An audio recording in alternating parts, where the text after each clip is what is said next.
Boa noite! Estamos no mês de maio, mês dedicado à campanha de conscientização e segurança no trânsito. É um movimento internacional Maio Amarelo, criado com a finalidade de reduzir acidentes e mortes de trânsito. E o Ação Nacional vai trazer números impressionantes. E quem vem para nos ajudar a entender um pouco mais desse assunto é Márcio Dávila, coordenador de relacionamento do Observatório Nacional de Segurança Viária. Márcio, seja bem-vindo, obrigado pela presença e vamos discutir muito essa situação do trânsito. Nós até batimos um papo antes de começar o programa, uma verdadeira guerra, não é não? Números de pandemia, hoje o trânsito no Brasil apresenta. Então, o Maio Amarelo, como você estava falando, ele é um programa, né, criado aqui no Brasil pelo Observatório Nacional de Segurança Viária em 2014 e hoje presente em mais de 30 países. Tá. Então, no mês de maio, a nossa proposta é exatamente discutir com a sociedade todos esses números, os problemas do trânsito e as soluções para a gente diminuir esse número de pandemia. Hoje o trânsito no Brasil mata uma pessoa a cada 15 minutos e sequela permanentemente uma pessoa a cada 10 minutos. Sim. Então são números alarmantes, né? 90% desses acidentes ocorrem por fator humano, né? E exatamente virar essa chave que a gente precisa fazer e tem que ter o apoio da sociedade. O movimento propõe exatamente isso. Ah, tá certo. Para corroborar, Márcio, com o que você está dizendo, a gente tem um VT que fala justamente, que explica o que é o Maio Amarelo. O momento exige respeito e responsabilidade que as nossas atitudes refletem em todos que estão à nossa volta.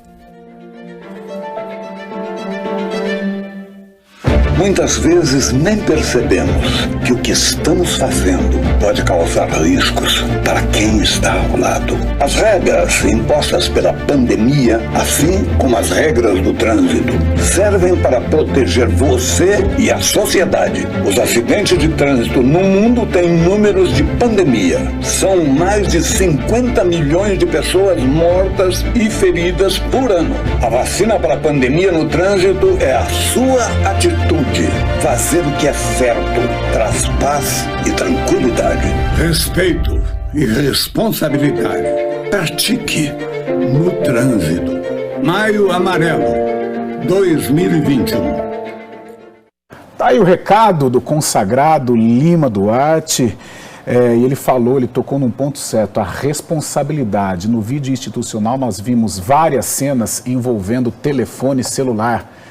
E esse talvez seja aí o grande calcanhar de Aquiles nesse momento para tentar amenizar esses números do trânsito? É um dos, né? O telefone celular, não mais o falar no telefone, mas o digitar. E é importante que a gente ressalte, e não só o motorista, mas também o pedestre. Sim. Então, várias pessoas são atropeladas hoje em função de estar digitando o celular na rua. Ela acaba saindo da calçada e acessando a rua, não vê essa diferença e acaba sendo atropelada. Então, o problema do celular, ele está nessa linha hoje do digitar, Sim. não mais de utilização como um aparelho de telefone. Porque às vezes você pensa que tem o controle, né? Você está ali, dirigindo e aqui, mas numa fração de segundo você pode atropelar alguém, se acidentar, bater o carro, é um negócio impressionante, né? E estudos mostram que você usando o celular, digitando enquanto dirige, você está no mesmo grau do alcoolizado. Então muita gente aponta o dedo, né? A gente fala que é uma hipocrisia enorme de você apontar o dedo para o alcoolizado, para o cara que bebe e dirige, mas você faz o uso do celular ao volante. Sim. Só que você está na mesma categoria. Sim. E outra coisa, né, Márcio, o que está muito na moda, ainda mais agora na pandemia, muitos ciclistas, virou uma febre, né? A bicicleta sempre foi ótima, sempre foi usada, mas parece que nesse período de pandemia o pessoal está aí aderindo a essa prática, a esse esporte, às vezes por necessidade também, você vai trabalhar de bicicleta, e também não deixa de ser um risco. Muita gente tem aumentado o número de uso da bicicleta para as pessoas tentar fugir do risco da exposição ao Covid no transporte público, né? E houve esse aumento, né? Nós chegamos no final do ano passado faltando até bicicleta no mercado. Sim. Em contrapartida, os números também aumentaram. Aqui no estado de São Paulo, por exemplo, os acidentes envolvendo motociclista e ciclista, no segundo semestre do ano passado, aumentou em 80%. Muito alto. Né? Então, é exatamente isso que a gente fala. É um número, porque as pessoas também não entendem a bicicleta e precisaria também receber essa informação. Esse ano a gente veio na campanha do Maio Amarelo com o respeito e responsabilidade. Tá. No ano de 2020, o tema nosso era perceba o risco, proteja a vida. Exatamente isso. A bicicleta ela tem que ser vista como um modal de transporte e não como um meio de diversão, né, de lazer, sim, mas como um modal de transporte. Como é que ele se comunica com os outros veículos da via. Isso é muito importante e aqui a gente não tem essa prática. Ah, tá certo. É o seguinte, o primeiro vídeo do Lima Duarte mostra a campanha, como ela aonde realmente, mostrando orientações, né, como que a gente deve se comportar no trânsito. E há 2 semanas realmente começou o Maio Amarelo. Vamos ver como que foi, como as primeiras ações foram feitas. Vamos dar uma olhada. O tema da campanha Maio Amarelo este ano é Respeito e Responsabilidade, pratique no trânsito. Diversas ações vão acontecer ao longo do mês para chamar a atenção sobre a importância do respeito às leis e alertar a sociedade sobre os altos índices de mortes e feridos no trânsito. Serão 8 campanhas presenciais, as chamadas Blitz Educativas, com distribuição de kits nas principais rodovias que cortam o DF, além de pontos de grande movimentação, como a rodoviária do Plano Piloto. Nas ações, as equipes também vão comemorar o Dia das Mães, com cursos para mulheres e atividades para crianças. A iluminação amarela de monumentos da capital, que acontece desde 2015, continua e desta vez com um reforço especial do comércio e do transporte coletivo. O roteiro de atividades pode ser acompanhado no site der.df.gov.br. Mas, senhores, como que é desenvolvida essa campanha, as estratégias, o porquê o mês de maio ele é especial? Tem alguma coisa a ver com o Dia das Mães, de repente? Me conte mais sobre o Maio Amarelo. Não, o maio ele foi criado, né, por causa da decretação pela ONU da década mundial de segurança viária. Tá. Começou em 2011 até 2020 e que a meta era reduzir em 50% o número de acidentes no mundo. O Brasil ficou longe de atingir, né, essa meta, por isso que em 2014 foi criado aqui, baseado no Outubro Rosa e no Novembro Azul, o Maio Amarelo. Amarelo por ser a cor de atenção no trânsito, para chamar a atenção nesse sentido. Então, por isso que o movimento veio como Maio Amarelo, né? Então, nós estamos já na 8ª edição, um movimento que é da sociedade, tá? Então, nós temos o site lá, que é o www.maioamarelo.com. E as pessoas, todos esses conteúdos, nós temos lá vários posts para rede social, faixa, outdoor, que está aberto a toda a sociedade. Ele é um movimento da sociedade. Tá. Né? E aí, o que a gente orienta é que o cidadão comum, ele pode entrar lá, faz o cadastro, baixa os conteúdos, e ele pode replicar esse conteúdo com os familiares, né, no seu condomínio, na sua empresa. Nós temos várias empresas parceiras que fazem, né, muita, com os colaboradores, com os clientes, faz muita ação. Sim. Durante o mês de maio.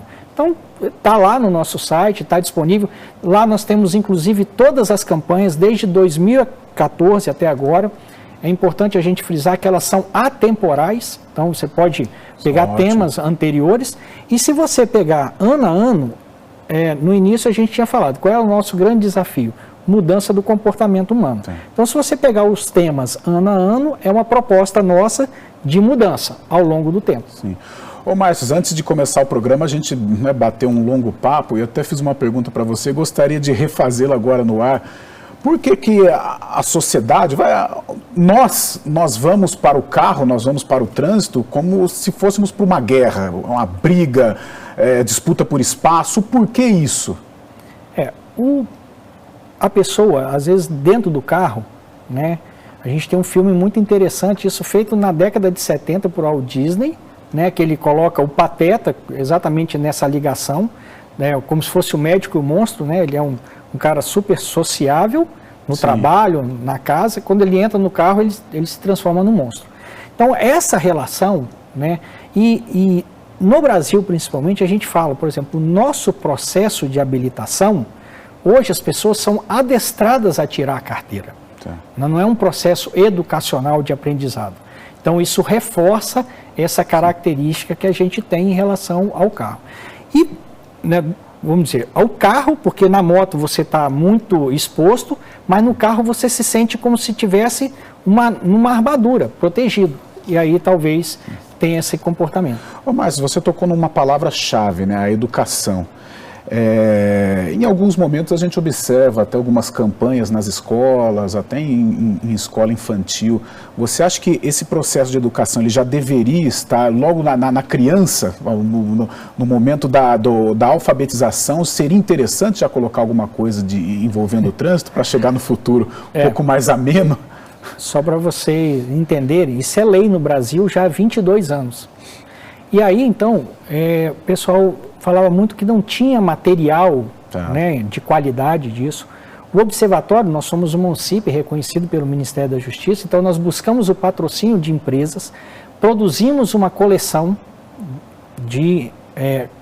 tratando o assunto de forma transversal, sim, do 1º ao 9º ano do ensino fundamental, doamos ao governo federal e agora, né, então 2 anos que nós estamos nesse processo, em 2021 nós conseguimos a doação da Fiesp de 270 mil livros e nós vamos estar começando a fazer essa implantação em 60 cidades no Brasil. Sim. O projeto foi lançado oficialmente agora no dia 28 de abril e até junho nós vamos estar já distribuindo todo esse material e aplicação.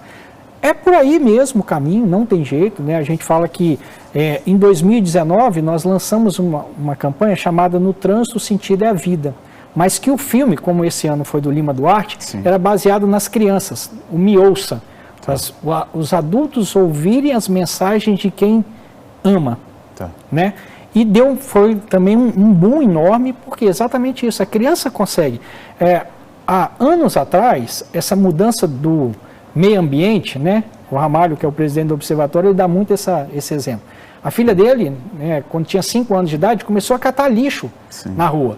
Aí ele foi chamar a atenção, ela virou e falou assim, não, a professora me falou, se eu, né, não cuidar do lixo, nós vamos acabar com o mundinho. Então a criança tem essa possibilidade de mudança de comportamento e a gente busca muito isso. Eu acho que foi muito feliz essa campanha de 2019, porque pega realmente no nosso coração, né? A criança. Por exemplo, até o nosso comportamento, quando nós estamos... Se eu estou sozinho, de repente eu tenho um comportamento. Se eu estou com meu filho, se eu estou com a minha esposa, no trânsito você já muda, né? Você já fica mais tranquilo. Nós fizemos uma pesquisa comprovado. Em Curitiba, sim, né, em parceria com o Waze, que o condutor sozinho, ele tem uma postura, sim, diferente quando ele está acompanhado. Sem dúvida. Porque o observatório, é muito isso, é estudo e pesquisa, dado e informação. Então, nunca a gente vai para o achismo, todas as nossas afirmações, ou que baseia as nossas estruturas de campanha, são estudos e pesquisas nessa linha, como eu te falei. Tá certo.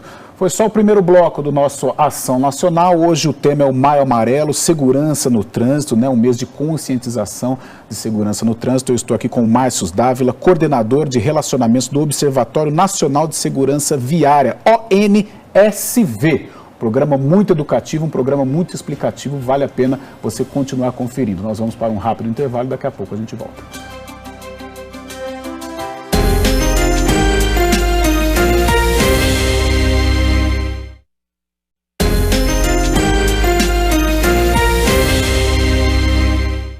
Voltamos com o segundo bloco do Ação Nacional. O tema de hoje, Maio Amarelo, o mês de conscientização da segurança no trânsito. Eu estou aqui com o Márcio Dávila, coordenador de relacionamento do Observatório Nacional de Segurança Viária. Márcio, vou passar aqui alguns números, algumas estatísticas complicadas no que tange ao trânsito brasileiro. o Brasil está entre os 10 primeiros do mundo com mais acidentes fatais de trânsito. Em 2020, mesmo com a pandemia, foram mais de 33 mil indenizações pagas por acidentes com mortes no trânsito, uma redução de 18% em relação a 2019. Mesmo com essa redução, são números alarmantes. Márcio, como que a gente explica esses números? Houve a redução, mas 18% talvez não tenha sido o objetivo, né? Em números absolutos, houve uma redução. Sim. Se você trabalhar em números relativos, houve um aumento. Porque se você trabalhar os municípios que tiveram a menor quantidade de isolamento durante a pandemia, foi em torno de 40%. Se você reduziu em 18%, né, relativamente houve um aumento.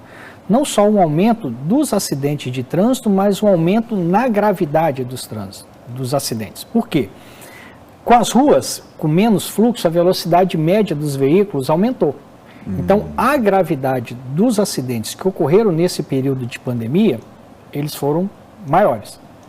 Então, a gente tem acompanhado, em números gerais, não houve redução, né?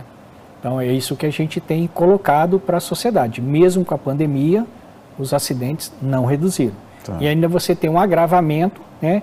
Porque antes da pandemia, os números que nós tínhamos, que 60% dos leitos hospitalares são ocupados por acidentados de trânsito. Sim. Em alguns estados do Nordeste, onde a moto é um transporte familiar, essa porcentagem chega a 90%. Então, com a pandemia, né, houve essa concorrência, né, do Covid com os acidentes de trânsito, agravou ainda mais, mas eles não diminuíram. Eu vou tocar num assunto aqui polêmico, né, que é sobre as motocicletas, e depois eu vou emendar sobre os sequelados, que você diz também que é uma preocupação desse movimento. E assim como nos anos anteriores, a motocicleta foi o veículo com o maior número de indenizações ano passado. Dos 79 no total, 71% para invalidez permanente e 7% para a morte. A motocicleta, ela é solução para muitos casos, mas em outras situações também ela acaba sendo um problema, né? Hoje ela é mais um problema do que uma solução, por vários fatores. Tá. Né?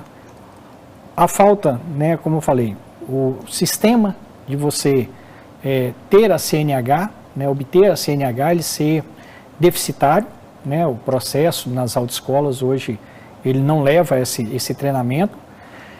Segundo, a falta de fiscalização. O observatório, nós fizemos um levantamento, um comparativo entre motos emplacadas e CNH categoria A, que dá o direito de pilotar moto. Sim. Então, em várias cidades, a quantidade de motos emplacadas chega a ser o dobro das CNHs emitidas. Então, há muita gente pilotando moto sem carteira. Sim. Então, essa falta de fiscalização é um problema. E à medida que você vai subindo no Brasil em direção ao Nordeste, a moto se transformou num veículo de transporte familiar. É comum você achar pai, mãe, 3, 4 filhos numa única moto. Sim. Então, nesse aspecto, ela não é solução. Em algumas situações, há um certo incentivo, de repente, para esses acidentes acontecerem? Eu digo assim, vamos supor, um restaurante, uma hamburgueria. Eles cobram, né, o cara liga, eles querem a rapidez e forçam o motociclista a ir com muita agilidade, nisso ele vai acabar recebendo mais, vai fazendo mais entrega, consequentemente, financeiramente, vai melhorando a situação. Isso também acaba acarretando em mais acidentes, né? Até tempos atrás, a gente tinha até algumas promoções, né? Você fazia o pedido, se o seu pedido não fosse entregue em tantos minutos, você não pagava o seu pedido. Isso foi uma prática proibida em lei, porque isso incentivava a questão do acidente. Hoje, com a pandemia, muita gente viu na possibilidade, né, das entregas como uma fonte de renda, né? Antes da pandemia, o entregador profissional, que a gente fala do motofretista, ele não está tão sujeito ao acidente como o cidadão comum que substitui, por exemplo, o transporte coletivo, público, pela moto. Sim. Né? Então, nós fizemos levantamento com números da CET, por exemplo, né? Isso era um mito que existia no estado, né, na cidade de São Paulo, dizendo que, por causa dos aplicativos de mobilidade, aumentou o número de motociclistas mortos. Isso é um dado falso. Né? Com a pandemia, as pessoas começaram, sem treinamento, sem uma capacitação correta, começaram a utilizar uma moto, ou comprar uma moto, ou pegar emprestado com um amigo, com um familiar, e começaram a fazer dali uma fonte de renda. Isso agravou, né? Anteriormente eu já até tinha falado, no ano passado, o número de acidentes com motociclistas e ciclistas aumentou no estado de São Paulo 80%. Sim. Então esse é um dado que a gente precisa trabalhar. 80% é muita coisa, muita coisa. E muita gente sequelada, né? A morte, a gente fala que não tem, a gente não consegue medir, tem várias implicações além da financeira, psicológica, familiar, se a pessoa é arrimo de família. Mas no sequelado, e principalmente o tetraplégico, né, a tetraplegia, a gente fala que é a morte antecipada de duas pessoas. Sim. Do próprio tetraplégico e da pessoa que vai passar a cuidar dele o resto da vida. E como é uma faixa etária muito nova, de 18 a 29 anos... Eu tenho até uns números aqui, ó, sobre esses acidentes com motocicletas, as vítimas em sua maioria jovens de 18 a 34 anos, do sexo masculino, pessoas que estão na ativa. Exatamente isso. E aí, ele vai ficar o sequelado permanente, né? Essa conta acaba chegando para toda a sociedade brasileira, só para você ter uma ideia.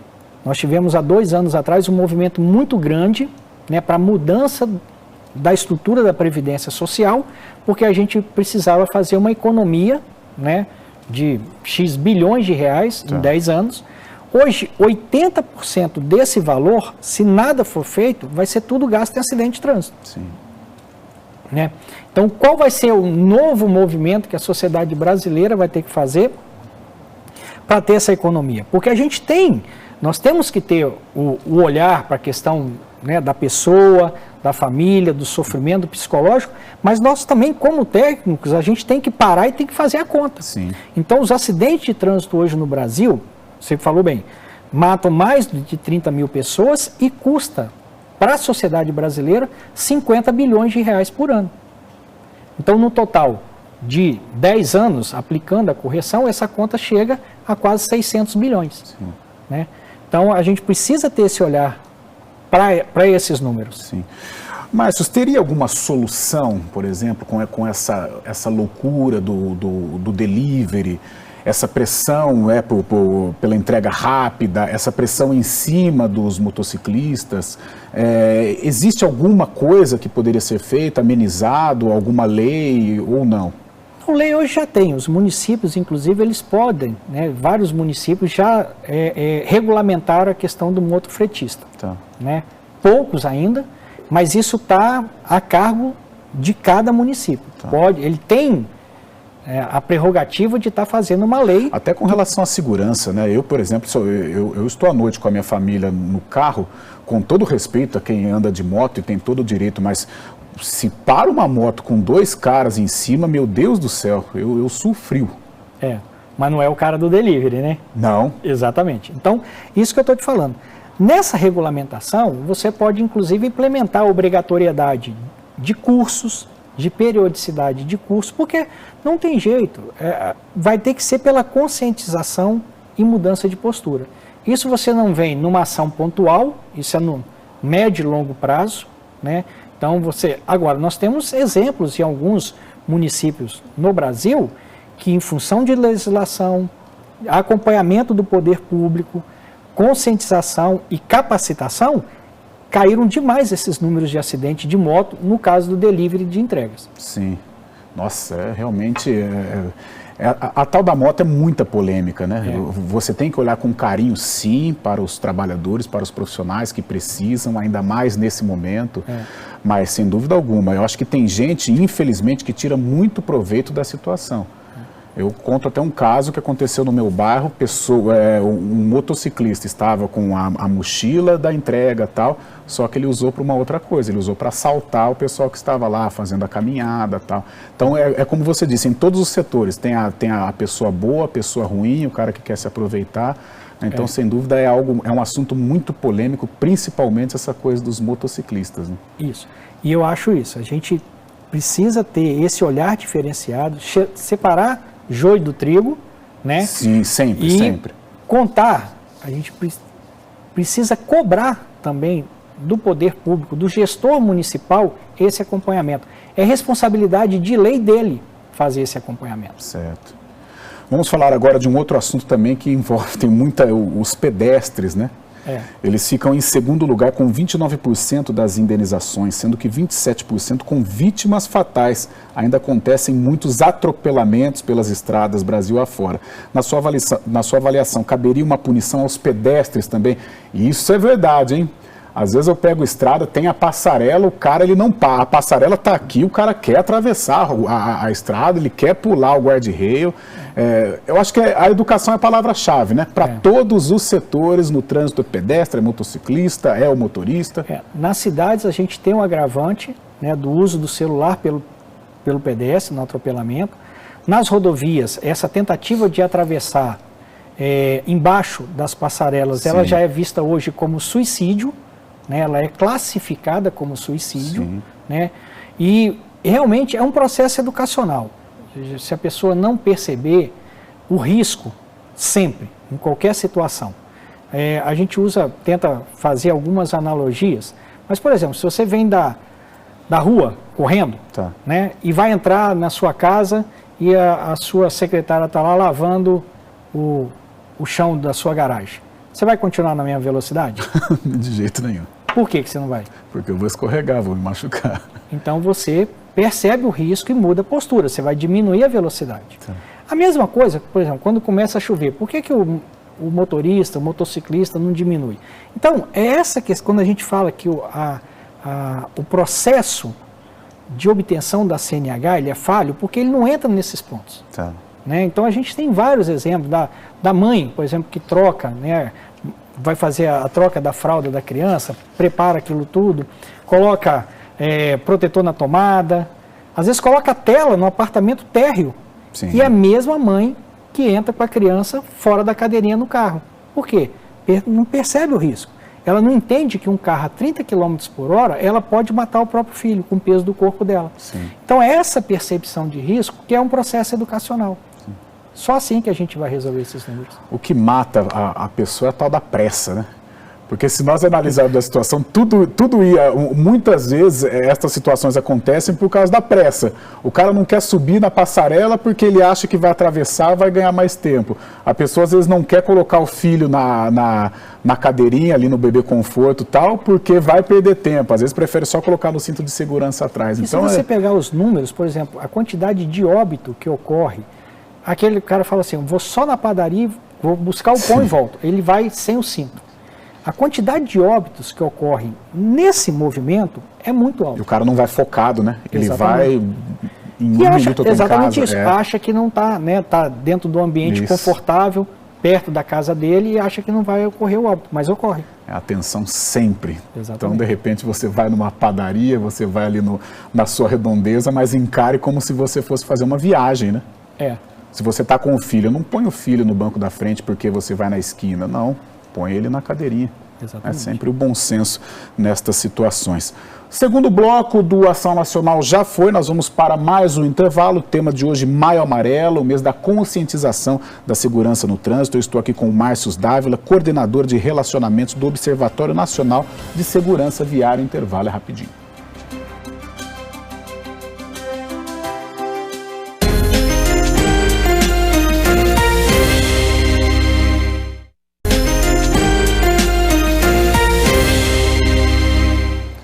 Voltamos com o terceiro bloco do Ação Nacional, tema de hoje muito pertinente, preste atenção, fique ligado, é o Maio Amarelo, é o mês de conscientização de segurança no trânsito. Eu estou aqui com o Márcio Dávila, que é coordenador de relacionamentos do Observatório Nacional de Segurança Viária. Eu vou fazer uma pergunta aqui com muitos números, vou fazer até com muita calma, porque são números alarmantes. Vamos lá. O trânsito de São Paulo é uma loucura, todo mundo sabe. De acordo com o último relatório anual elaborado pela Companhia de Engenharia de Tráfego, CET, houve uma redução de 6,8% no ano de 2019, se comparado com 2018. Porém, a cidade de São Paulo teve 53% mais mortes em acidentes de trânsito em janeiro de 2019, se comparado ao mesmo período do ano anterior.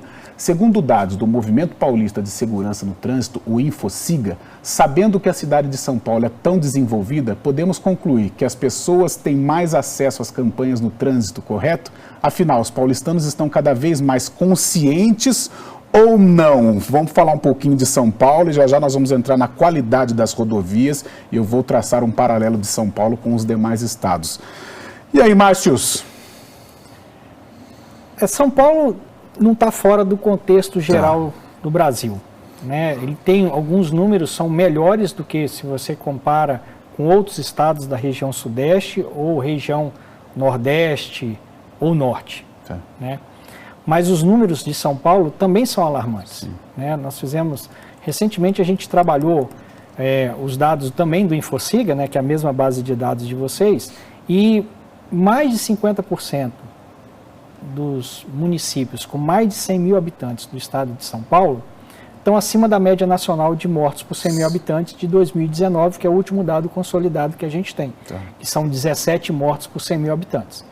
Então, por São Paulo, você ter um melhor, né, complexo de rodovias, essa questão toda, mas ele não difere muito do restante do Brasil. Então, é até algo para se chamar a atenção, porque mesmo diante da qualidade das rodovias, os números são menores, mas são números alarmantes, né? Mas o problema todo está na origem do acidente. 90% dos acidentes ocorrem fator humano. Então, o fator via, ele está lá junto com outros fatores, apenas em 10% dos acidentes. E quando a gente fala fator humano, não é só postura do condutor à frente do veículo, não. Quando você deixa de fazer a manutenção correta do seu veículo, também é fator humano, né? Então, nós tivemos um acidente grave há uns 2 anos atrás, por exemplo, em Santos, né, que um adolescente até morreu, porque um caminhão de entrega que estava com pneu careca, né, foi tentar fazer uma frenagem de emergência, acabou tombando e levou a óbito uma das 2 adolescentes atropeladas. Então, essa questão, por isso que eu falo, a via, ela contribui, ela ajuda, né? Os dados que nós temos, a maioria dos acidentes, ele ocorre em reta, em pista boa, de dia e sem chuva. Não, eu lembrei de um caso aqui, em vários telejornais, aqui também nós já mostramos, tem aquele pessoal que tem o motoqueiro e o motociclista, né? Aqueles caras na rodovia dos Bandeirantes, de domingo de manhã, o dia amanhecendo, os caras nessas motos maravilhosas, possantes, o cara dá 300 numa moto, numa reta. Caso de polícia, né? Cara, se aconteceu, saiu um acidente ali, qualquer coisa, uma micropedra ali, pronto. Isso é literalmente caso de polícia. Nós entendemos dessa forma. Ali ele está cometendo vários delitos de trânsito, né? Da mesma forma, nós também temos, não é só nas estradas de São Paulo, né, teve uma ação da PRF há 1 ano e pouco atrás, que para eles fazerem abordagem a essas motos, eles tiveram que usar helicóptero, né? A Polícia Rodoviária na descida da Fernão Dias, do sul de Minas para cá. Então, isso são algumas questões, mas elas são pontuais. Isso, no número total dos acidentes, isso é pouco representativo. Traz um risco para nós, a gente fica estarrecido, principalmente quando a gente, né, passa, não só pela moto, às vezes alguns veículos de alta potência, dessa coisa toda, leva ao risco todo mundo, mas efetivamente isso é pouco representativo no número global de acidentes. Então, o olhar nosso tem que ser mais para o motociclista, quanto mais do dia a dia, o pedestre. Hoje, 36% das viagens de mobilidade ocorre a pé. E a gente tem essa visão muito do que o trânsito é carro, o trânsito é veículo. Não, o trânsito é macro, né? Exatamente, é esse conjunto. Então, até na hora que você tem que pensar numa calçada bem feita, bem conservada, faixa de pedestre, para nós, quando o motorista respeita a faixa de pedestre, vira uma chave muito importante.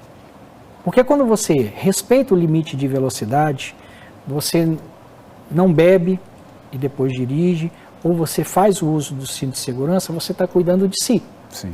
Quando você passa a respeitar a faixa de pedestre, você está cuidando do outro. E a grande pergunta que a gente faz é a seguinte: Gramado é uma cidade turística e que lá se respeita a faixa de pedestre. Por que o cidadão que está lá passeando não tem essa mesma postura na cidade dele? Nós temos vários outros exemplos. Caraguá, aqui cidades no litoral também tem. Caraguá tem essa postura, né, que o pessoal respeita a faixa de pedestre, e várias cidades pelo Brasil todo. Mas a pergunta grande é essa. Então, aí a gente volta ao ponto. Educação. É comportamento, é educação, e tem que ser um processo contínuo. Sim. Né? Agora, você tocou num ponto curioso, e nós falamos disso até no segundo bloco, né? Quando você está numa situação confortável, me parece que você tem que ficar mais em alerta, né? Porque você disse aí, os acidentes eles acontecem em boas rodovias, em reta, que é uma situação confortável, né? Que de dia. E sem chuva. E sem chuva. E como você disse também, às vezes você vai na padaria, na esquina de casa, você está apressado e fala, pô, meu filho eu vou colocar aqui na frente porque não vai acontecer nada. Ou não coloca o cinto de segurança. Então, justamente, parece que se você vai fazer uma longa viagem, o acidente pode acontecer, claro, mas você vai mais focado, de repente, né? Você vai mais disciplinado. Agora, nesta zona de conforto, então, é que literalmente morre o perigo, né? E nas grandes viagens, primeiro que você tem que ter um planejamento. É importante você planejar o tempo que você vai viajar, tempo de parada a cada período, para você não, como a gente fala assim, você não entrar no stand-by. Você está ali, mas a cabeça está em várias outras coisas que não no foco da via. E nesse aspecto, os acidentes normalmente ocorrem ou a 40 quilômetros da origem ou a 40 quilômetros do destino. Por quê? Você chega numa zona de conforto, um local que normalmente você já conhece, né? E aí você perde esse alerta que você tem em outros pontos. Então isso também vale a pena a gente estar chamando a atenção para essa questão. É verdade. Márcio, para encerrar esse terceiro bloco, o programa está rendendo, está rápido. O programa, quando é rápido, é bom sinal, viu? O sinal de que o assunto está rendendo, mas um assunto muito pertinente, ainda mais neste mês de maio. E a qualidade das estradas? Nós falamos aí agora a estrada boa e tal, mas a diferença. Eu, por exemplo, eu costumo ir muito para Minas, ali, região de Ouro Fino, e a diferença ali é gritante. Você está em São Paulo, a estrada é uma mesa de sinuca. De repente, o carro passou para o estado de Minas, rapaz, é complicado. Nós tivemos aqui em São Paulo, há anos atrás, a concessão de rodovias, né? Então, a gente ficou... Eu posso dizer isso daí, porque eu vim recentemente de Minas, tem só 2 anos que eu estou morando aqui no interior de São Paulo, e eu, mais do que ninguém, sinto essa diferença. Várias rodovias hoje, tanto em Minas quanto o próprio governo federal vai estar colocando nesse próximo ano cerca de 14 mil quilômetros de rodovia em concessão. Isso vai melhorar bastante. Mas o observatório, nós fizemos um estudo interessante, entregamos há 2 meses, né, ele começou como um seminário que chama Rodovias que Perdoam. Então são equipamentos de segurança viária que podem ser aplicados nas rodovias e que diminuem de forma considerável os acidentes. Porque às vezes você chega, por exemplo, caiu um ônibus, né? Nós tivemos 3 acidentes recentes. Vamos pegar o de Minas, então. Aquele ônibus que perdeu o freio, voltou de ré e caiu de cima da ponte. Na verdade, aquela defesa da ponte ali, que ela não condiz com a necessidade de uma defesa. Ela não segura um Uno, né? Ela parece um balaústre, né? Não segura um Uno, quanto mais um ônibus, um caminhão. Ia ter o acidente? Ia. Talvez não morresse tantas pessoas assim. Então nós entregamos esse projeto para o governo federal, nós mapeamos os 12.500 pontos críticos de todas as rodovias do Brasil, o observatório tem esses números, né? E aí nós entregamos um plano de ação, só para você ter uma ideia. Com o investimento do governo federal de aproximadamente R$500 bilhão, eles têm o potencial de diminuir ano a ano, em termos econômicos de acidente, 12,5 bilhões. Então, são essas questões que a gente fala. O processo educacional, lembrando que essa parte da via representa só 10% das origens dos acidentes, mas também não pode ser passado dessa forma. Então, essa sensação que a gente tem das rodovias paulistas em relação ao restante vem muito em função desse processo de concessão. Sim. Né, que foi, muita gente questiona, porque tem pagamento de pedágio, mas é o que a gente fala. O bem que nós temos, o mais precioso é a vida. A qualidade, né? A gente não pode reclamar, pelo menos aqui em São Paulo. Em hipótese alguma. Nós temos hoje em São Paulo as melhores rodovias do Brasil. Né? E isso, com certeza, há um fator de diminuição de acidente, mas não é todo ele. Sempre a gente vai, eu sei que é chato, a gente toda hora fala a mesma coisa, mas 90% dos acidentes é fator humano. Então, o que nós temos que mudar é a postura. Por exemplo, uma mãe, se o marido está alcoolizado, por exemplo, ela ter a postura de não entrar no carro com os filhos. Sim. E a justiça tem mudado esse entendimento. Alguns processos de indenização, se o passageiro está consciente que o motorista está alcoolizado, não tem recebido processo de indenização em função disso. Por quê? Você se colocou em risco. Você tinha o conhecimento. Também, exatamente. A responsabilidade é sua. Então, a gente tem que ter essa mudança de postura. Sim.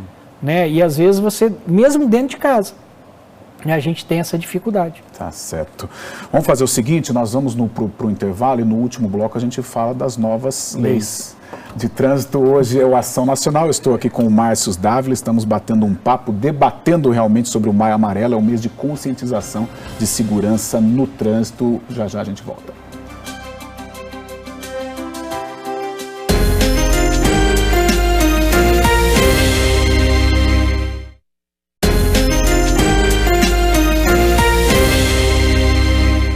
Voltamos, o último bloco do Ação Nacional, tema de hoje Maio Amarelo, mês de conscientização da segurança no trânsito. Eu estou com o Márcio Dávila, coordenador de relacionamentos do Observatório Nacional de Segurança Viária. Vamos olhar o VT, que as novas normas, as novas leis de trânsito estão em vigor. Desde 12 de abril de 2021, as novas regras entraram aí no dia a dia do brasileiro. Código de Trânsito, vamos ver o que mudou. Vinícius está com a carteira de habilitação vencida e tenta renovar desde o início da pandemia. Tentei ser motorista de aplicativo justamente para conseguir uma renda extra.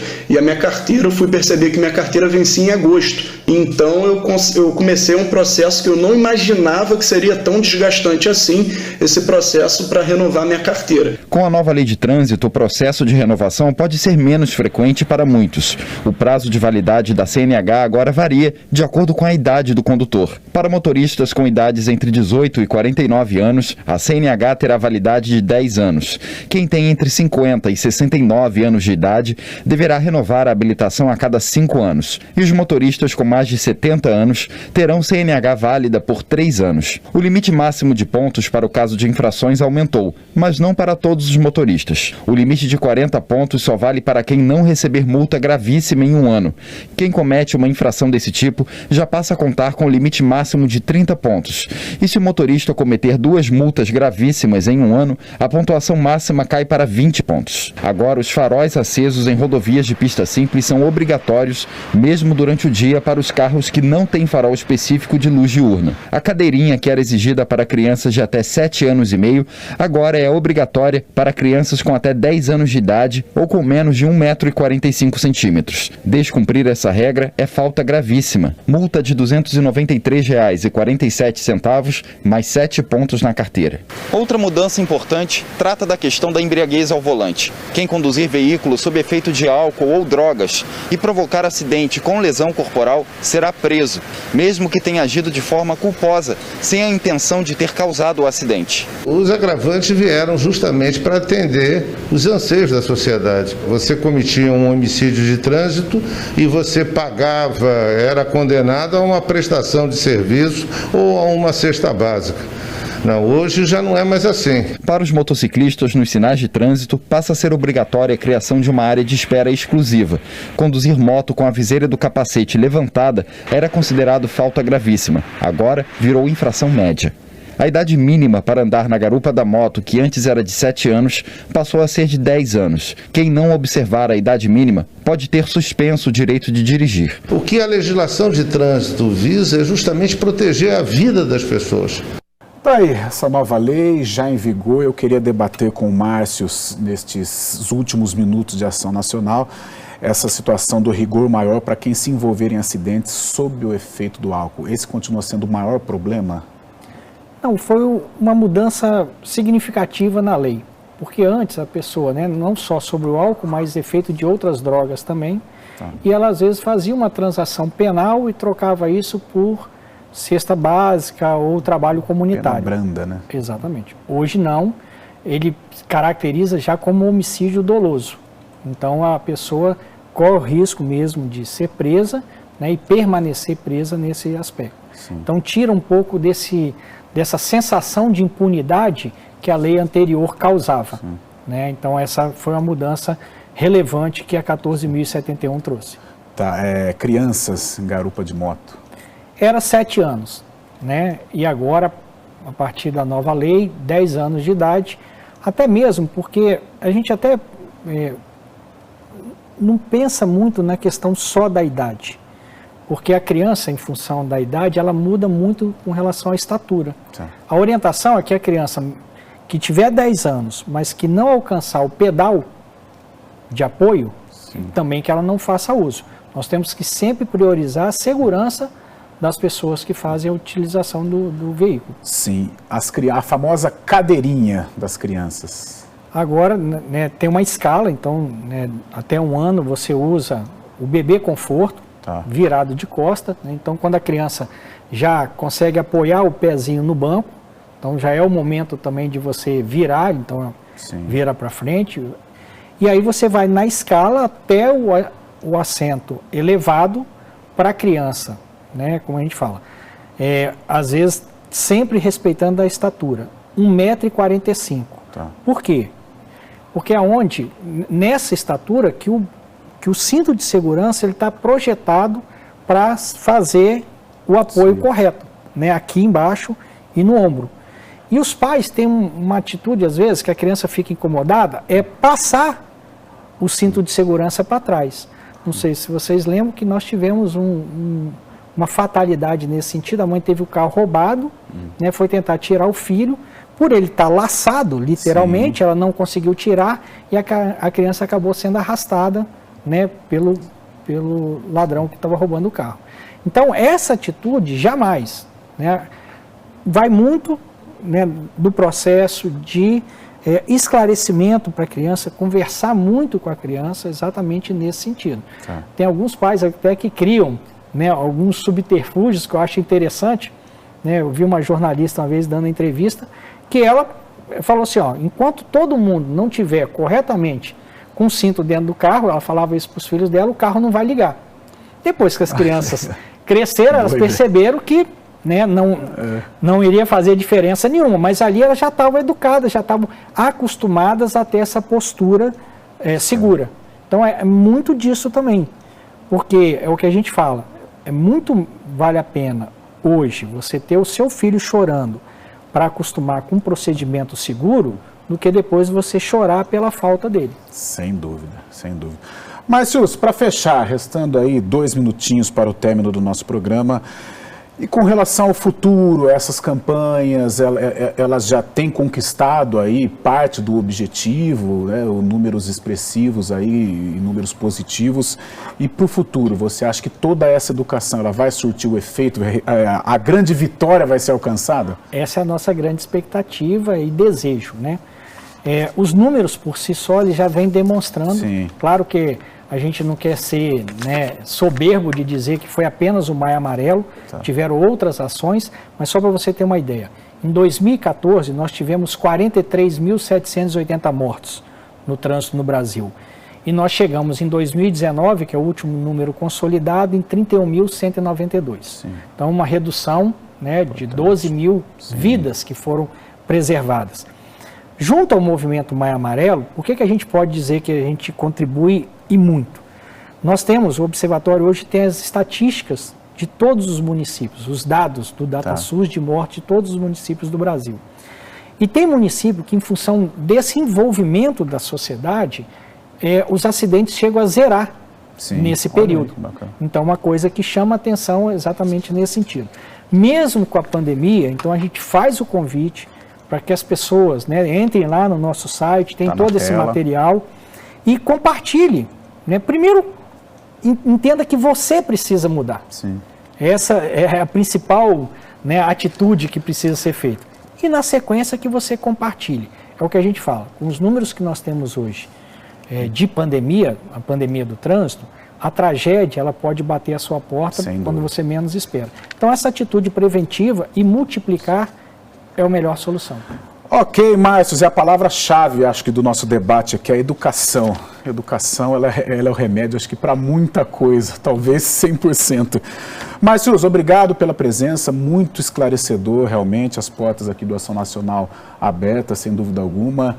Mais para frente, um novo bate-papo com números melhores, né? com mortes, um número bem menor com relação às fatalidades. Até a próxima! Nós que agradecemos a oportunidade, estamos sempre à disposição de vocês. Valeu! E o Ação Nacional fica por aqui, prometendo voltar no próximo sábado, sempre com um assunto pertinente para você. Até lá!